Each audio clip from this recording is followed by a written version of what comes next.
یہاں سم کی جو اضافت ہے وہ لقا سے انہوں نے کہا لقا رسول کے لیے ہے، انہوں نے تفاسیر کو نہیں دیکھا، لفظی ترجمے کیے، انہوں نے قرآن کے مفسرین کو نہیں دیکھا کہ مفسرین نے یہاں کیا مراد لی، صحابہ کے عقیدے کو نہیں دیکھا، اگر یہ تفاسیر کو دیکھتے تو یہ غلطی نہ کرتے۔ چنانچہ امام شافعی رحمۃ اللہ تعالیٰ علیہ اپنی کتاب احکام القرآن جلد نمبر 138 پر کہتے ہیں کہ اس آیت میں جو اللہ نے فرمایا تمہارے گناہ معاف کر دیے، تو یہ نبی کے گناہ نہیں ہے، بلکہ اس سے مراد حضرت آدم علیہ السلام کی لرزش ہے، کہ اللہ کہہ رہا ہے کہ اے حبیب جو آدم سے لرزش ہو گئی تھی وہ ہم نے تمہارے سبب بخش دیے، اور اگلے اور پچھلے سے مراد نبی کا اگلا پچھلا نہیں ہے، بلکہ نبی کی اگلی امت اور نبی کی پچھلی امت، نبی سے پہلے جو امت آئی وہ اور نبی کے بعد جو امت آئی، تو اے حبیب تیری وجہ سے ہم نے پچھلی امت کے لوگوں کو بھی بخش دیا اور آنے والی تیری امت کو بھی بخش دیا۔ بے شک، یہ امام سبحان شافعی اللہ۔ رحمۃ اللہ علیہ فرما رہے ہیں۔ حضرت امام بہقی رحمۃ اللہ علیہ امام شافعی کے اس قول پر تبصرہ کرتے ہوئے فرماتے ہیں کہ یہ بہت ہی عمدہ اور بہت ہی صحیح قول ہے۔ امام قرطبی رحمۃ اللہ علیہ بہت بڑے عالم، بہت بڑے محدث، بہت بڑے مفسر قرآن، اور جس قرطبی کا میں حوالہ دے رہا ہوں یہ سعودیہ والوں نے وہابیوں نہیں چھاپا ہے، چھاپتے پڑھتے نہیں لگتا یہ لوگ۔ امام قرطبی اپنی تفسیر قرآن جامع احکام القرآن جلد 8 صفحہ 262 پہ کہتے ہیں قال عطا الخراسانیو ما تقدم من ذنبک یعنی من ذنب ابوک آدم و حوا وما تاخر من ذنب امتک، یعنی امام قرطبی کہتے ہیں کہ اس میں جو امام خراسانی عطا خراسانی فرماتے ہیں، اب یہ عطا خراسانی کون ہے میں ان کے بارے میں آپ کو آگے بتاتا ہوں۔ عطا خراسانی سے وہ نقل کرتے ہیں کہ امام عطا خراسانی فرماتے ہیں کہ اللہ نے فرمایا تمہارے اگلے پچھلے گناہ معاف کر دیے، اس سے مراد اگلے پچھلے سے حضور کے گناہ نہیں بلکہ آدم اور حوا کی لرزش ہے، اور اگلے پچھلے سے مراد حضور کے صدقے میں امت کے گناہ ہے۔ یہی تفسیر حضرت شیخ محمد بن علی خازن علیہ رحمہ نے اپنی تفسیر خازن جلد نمبر 4 صفحہ 155 پر فرمایا۔ علامہ قاضی ثناء اللہ پانی پتی صاحب اپنی تفسیر مظہری جلد نمبر 9 صفحہ 3 پر یہی فرماتے ہیں۔ حضرت امام ابو بکر ابن عربی اپنی تفسیر قرآن الناسخ والمنسوخ صفحہ 202 پر یہی فرماتے ہیں۔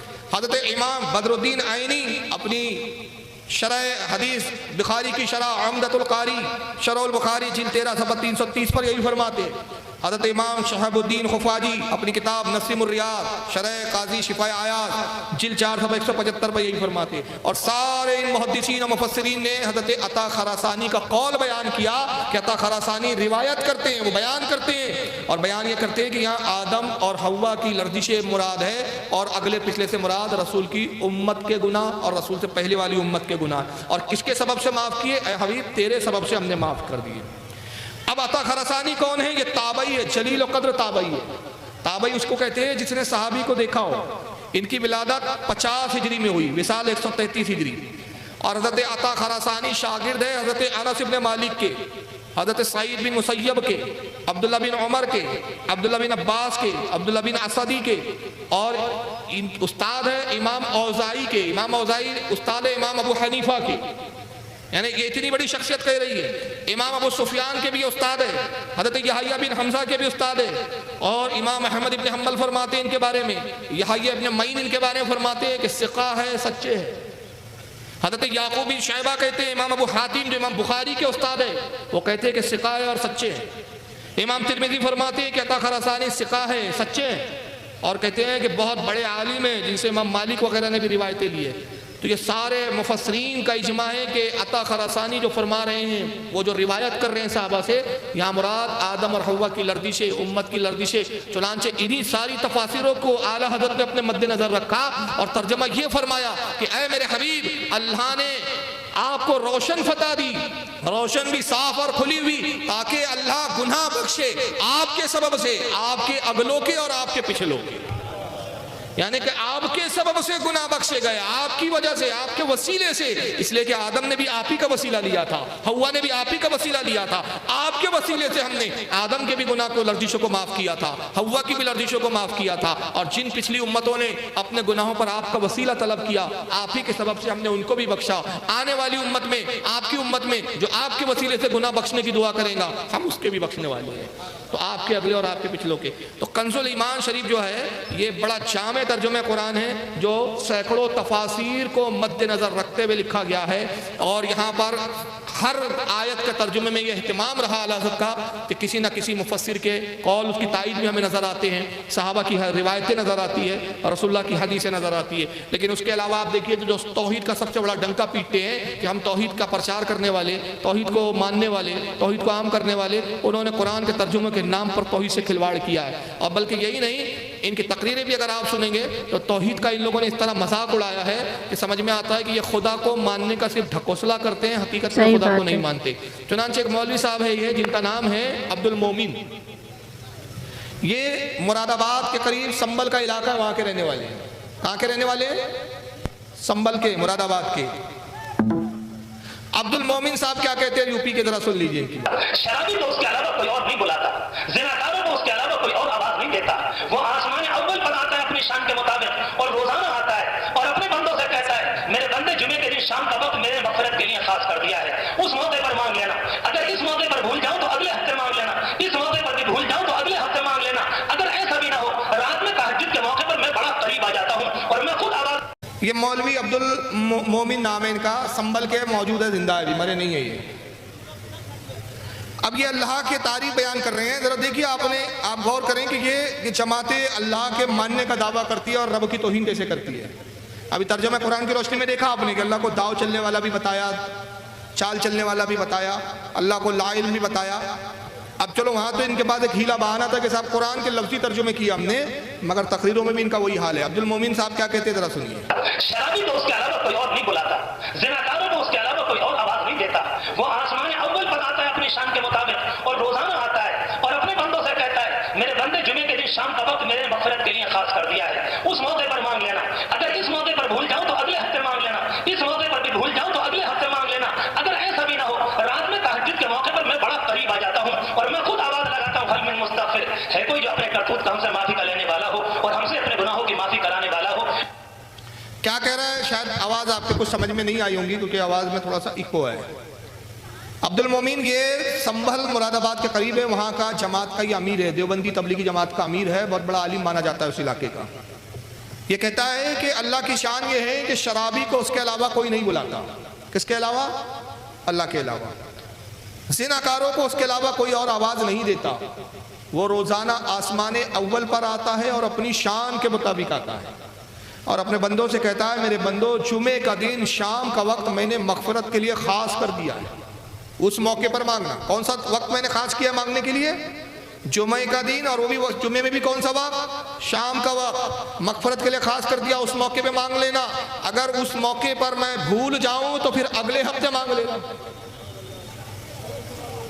تو کیا خدا بھولتا بھی ہے؟ بولیے ایک بار سن لیجیے، اگر آپ کو یقین نہ آیا ہو کہ بھائی یہ کیا بول دیا انہوں نے، سن لیجیے کی زبان میں۔ شرابی کو اس کے علاوہ کوئی اور نہیں بلاتا، شرابی کو اس کے علاوہ کوئی اور نہیں بلاتا، زناکاروں کو اس کے علاوہ کوئی اور آواز نہیں دیتا، زناکاروں کو اس کے علاوہ کوئی اور آواز نہیں دیتا، وہ آسمان اول پر آتا ہے اپنی شان کے مطابق اور روزانہ آتا ہے، شان کے مطابق اور روزانہ آتا ہے اور اپنے بندوں سے کہتا ہے میرے بندے جمعے کے دن شام کا وقت میرے مغفرت کے لیے خاص کر دیا ہے، میرے بندے جمعے کے دن شام کا وقت میں نے مغفرت کے لیے خاص کر دیا ہے، اس موقع پر مانگ لینا، اس موقع پر مانگ لینا، اگر اس موقع پر بھول جاؤں تو اگلے ہفتے مانگ لینا۔ اب سنیے، اگر اس موقع پر بھول جاؤں تو اگلے ہفتے مانگ لینا، اس موقع پر بھی بھول جاؤں تو اگلے ہفتے مانگ لینا، اس موقع پر بھول جاؤں تو اگلے ہفتے مانگ لینا، پھر اس موقع پر بھی بھول جاؤں تو اس کے اگلے ہفتے مانگ لینا۔ تو یہ پروردگار عالم کی انہوں نے عظمت کو کتنا سمجھا، ایک دنیاوی آفیسر کی کیٹیگری میں لا کے رکھ دیا کہ اس کے ملنے کا بھی ٹائم ہے۔ وہ یہ نہیں بول رہا ہے کہ اے میرے بندے جب چاہے مجھ سے مانگ لینا، جب چاہے مجھ سے طلب کر لینا، نہیں، یہ کہتے ہیں اللہ کہہ رہا ہے جمعے کا دن شام کا وقت بس اسی ٹائم مانگنے آنا، باقی ٹائم میرا دفتر بند رہتا ہے، تالا لگا ہوتا ہے، تالا ہوتا ہے، اس کے پیچھے سامنے میں نیم پلیٹ لگی ہوئی ہے، نیم پلیٹ پہ لکھا ہوا ہے جمعے کا دن شام کا وقت ملنے کا سمے۔ کیا یہ خدا کا تصور ہے ہمارے یہاں؟ ایسی یہ لوگ تبلیغ کی بات کرتے ہیں، ایسی تبلیغ پر لوگ مسلمان ہوں گے کہ اسلام کا مذاق بنائیں گے؟ یقیناً مذاق بنائیں گے۔ ارے ہمارا مذہب تو وہ ہے کہ اللہ کے لیے نہ رات ہے نہ دن ہے، نہ شام ہے نہ دوپہر ہے، اللہ کے حبیب فرماتے ہیں کہ جب کوئی بندہ رب کو پکارتا ہے تو حدیث قدسی ہے کہ اللہ فرماتا ہے کہ میرا بندہ ایک بار مجھے کہتا ہے یا ربنا، تو میں 10 مرتبہ اس کو جواب دیتا ہوں یا عبدی، اے میرے بندے، مانگ تو کیا مانگتا ہے، میں دینے والا ہوں۔ مال مانگ میں مال دوں گا، اولاد مانگ میں اولاد دوں گا، مانگ کیا مانگتا ہے تو مجھے دوں گا۔ ایک صحابی کھڑے ہوئے عرض کیا اللہ کے نبی، رب فرماتا ہے میں 10 بار اپنے بندے کو جواب دیتا ہوں، مانگ کیا مانگتا ہے اللہ کے نبی؟ ہم مانگتے ہیں مگر بعض اوقات تو ہمیں ملتا نہیں ہے، ہم دعائیں کرتے ہیں اللہ ہماری دعاؤں کو قبول نہیں کرتا۔ آقا نے فرمایا سنو، دعا 3 حال سے خالی نہیں، دعا 3 درجے ہے دعا کے، جو تم مانگتے ہو اللہ اس کو دے دیتا ہے۔ تم نے دولت مانگی اللہ دے دیتا ہے، تم اولاد مانگتے ہو اللہ دے دیتا ہے، اور اگر تم نے مانگا اور اس وقت نہ ملا تو دوسرا حصہ یہ ہے دعا کا کہ اللہ کسی اور وقت اس سے بہتر تمہیں عطا فرماتا ہے۔ جس وقت تم مانگتے ہو اس وقت اس لیے نہیں عطا کرتا کہ اس کے ارادے میں یہ ہوتا ہے کہ بندے تو جو مانگ رہا ہے بڑی کم تر چیز مانگ رہا ہے، تھوڑا صبر کر، میں اس سے بڑی چیز تجھے عطا کرنے والا ہوں۔ آقا کہتے ہیں دعا کا تیسرا حصہ یہ ہے کہ وہ دعا تمہاری دنیا میں قبول نہیں ہوتی، اور انسان جب مر جائے گا، آخرت کا دن ہوگا، حشر کے دن جب بندے کو لایا جائے گا اور اب فرمائے گا میرے بندے جنت کی نعمت یہ تیرے لیے ہے، جنت کے یہ محلات تیرے لیے ہے، جنت کے یہ درجے تیرے لیے ہے۔ بندہ عرض کرے گا خالق کائنات اتنی نعمتیں عطا کر رہا ہے، میرے اعمال تو ایسے نہ تھے، میں نے اتنی نیکیاں نہیں کی۔ اللہ فرمائے گا میرے بندے سن، یہ وہ تیری دعاؤں کا صلہ ہے جو دنیا میں ہم نے قبول نہیں کی تھی، یہ آج کے لیے اٹھا رکھی تھی۔ بندہ عرض کرے گا اے خالق کائنات، اے کاش ایسا ہوتا کہ دنیا میں میری کوئی دعا ہی قبول نہ ہوتی۔ تو دعا کا 3 درجے ہے، اور ان کے نزدیک حال کیا ہے؟ مانگنے کا ٹائم بنا ہوا ہے، بھائی جمعے کے دن آؤ، شام کے وقت آؤ، نیم پلیٹ لگی ہوئی ہے دیکھ لو، اس کے بعد نہیں آنا کیونکہ پھر اللہ کی یادداشت چلے جاتی ہے، اسی وقت اس کو یاد رہتا ہے کہ کون مانگ رہا ہے، تو اس وقت اگر اس نے دے دیا تو ٹھیک، اور اگر نہیں دیا تو پھر سیدھا اگلے ہفتے آنا۔ کیا جاہلیت ہے اور یہ! اگلے ہفتے بھی نہیں ملا، بھول گیا اگر میں دینا تو پھر اس کے بعد والے ہفتے آ جانا۔ تو یہ خدا پروردگار عالم کی سری توہین ہے، اور یقیناً یہ ایسی توہین ہے کہ جو کفر کی حد تک لے جاتی ہے بندے کو۔ تو یہ اللہ کی توحید کو نہیں سمجھ، بے شک صحیح بات ہے کہ یہ اللہ کے توحید کو نہیں سمجھ سکے، اگر سمجھ چکے ہوتے تو وہ اس طریقے کی بات ہی نہیں کہتے، اس طریقے سے انہوں نے کیا کچھ نہیں کہہ دیا اللہ کو، انہوں نے کہا چال باز ہے، وہ انہیں علم نہیں ہے، انہیں غیب کا علم نہیں ہے، اور پھر وہ مولانا جو بول رہے تھے کہ جمعے کی شام کو آنا، پھر اگلے ہفتے آنا، نعوذ باللہ کیا کیا اپنے من سے کچھ بھی یہ لوگ من گھڑت کہانیاں گھڑے جا رہے ہیں۔ مجھے تو حیرانی ہو رہی تھی سن کر، اور غصہ بھی آ رہا تھا کہ یہ سب قرآن پاک کی غلط ترجمہ انہوں نے بنا کر قرآن پاک کو چھاپا، اور پھر انہیں حاجیوں میں بھی بانٹ دیا۔ ایسے مسلمان، اب یہ کوئی غیر مسلمان کہتے یہ بات تو سمجھ میں آتی کہ چلو وہ اسلام کے باہر کے ہیں، انہیں نالج نہیں ہے، بٹ یہ مسلمان ہو کر ایسی باتیں کہہ رہے ہیں تو یقیناً انہیں اسلام کے دائرے سے خارج کر دینا چاہیے، کیونکہ اسلام کے نام پر ایسے لوگ دھبا ہے۔ میں تو یہ کہوں گی کہ یہ دھبا ہے، کیونکہ یہ تو خود بھی گنہگار ہے ہی اور دوسرے کو بھی گناہ میں شامل کر رہے ہیں، خود تو گمراہی پہ ہیں ہی اور دوسروں کو بھی گمراہ کر رہے ہیں۔ تو ناظرین، آپ کو یہ ویڈیو کیسی لگی اور اس ویڈیو کے بارے میں کیا رائے ہے کامنٹ باکس میں ضرور بتائیں، اور اس ویڈیو کو جتنا ہو سکے اتنا شیئر کریے گا تاکہ یہ نالج سب کے علم میں آ سکے۔ تو پھر ملتے ہیں ایسے ہی ویڈیو کے ساتھ، تب تک کے لیے اللہ حافظ۔